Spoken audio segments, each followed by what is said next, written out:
ଚାଷ କରୁଛନ୍ତି କିନ୍ତୁ ଲାଭ ଆସୁନାହିଁ। ତ ସାୟଦ ଆପଣ ଏଇ ତିନିଟା ଭୁଲ କରିଥାଇ ପାରନ୍ତି। ଚାଲନ୍ତୁ ଦେଖିବା। ପ୍ରଥମ ଭୁଲ, ଆପଣ ମାତ୍ର ଗୋଟିଏ ଫସଲ କରୁଛନ୍ତି। ତ ଯଦି ମୂଲ୍ୟ କମିଗଲା କିମ୍ବା ପୋକ ଲାଗିଗଲା ତାହେଲେ ସବୁ ନଷ୍ଟ ହେଇଗଲା। ତ ୟାର ସମାଧାନ ହେଉଛି ଆପଣ ମାନେ ମିକ୍ସ କ୍ରପିଂ କରନ୍ତୁ ବା ଇଣ୍ଟର କ୍ରପିଂ କରନ୍ତୁ।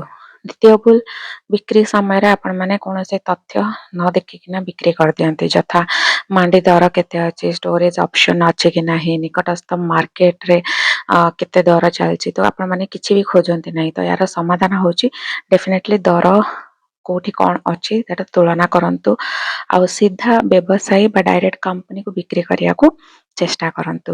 ତୃତୀୟ ଭୁଲ, ଯୋଜନା ନ କରିକିନା ଋଣ ନେବା। ତ ଋଣ ନେଲେ ଆକ୍ଚୁଆଲି ଲାଭ ବଢିବ ନାହିଁ, ବରଂ ବିପଦ ବଢେ, ଟେନସନ ବଢେ। କିନ୍ତୁ ବେଳେ ବେଳେ ଦରକାର ହୁଏ ଋଣ ନେବା। ତ ସେଟା ଋଣ ନେବା ପୂର୍ବରୁ ଆପଣ ମାନଙ୍କର ଖର୍ଚ୍ଚ କେତେ ହବ, ଆପଣ ମାନେ କେତେ ଇନକମ କରିପାରିବେ, ଆପଣ ମାନଙ୍କର ବୀମା ଯୋଜନା ଅଛି କି ନାହିଁ, ସବୁ ଗଣନା କରିକି ତାପରେ ଏଟାର ନିଷ୍ପତ୍ତି ନିଅନ୍ତୁ।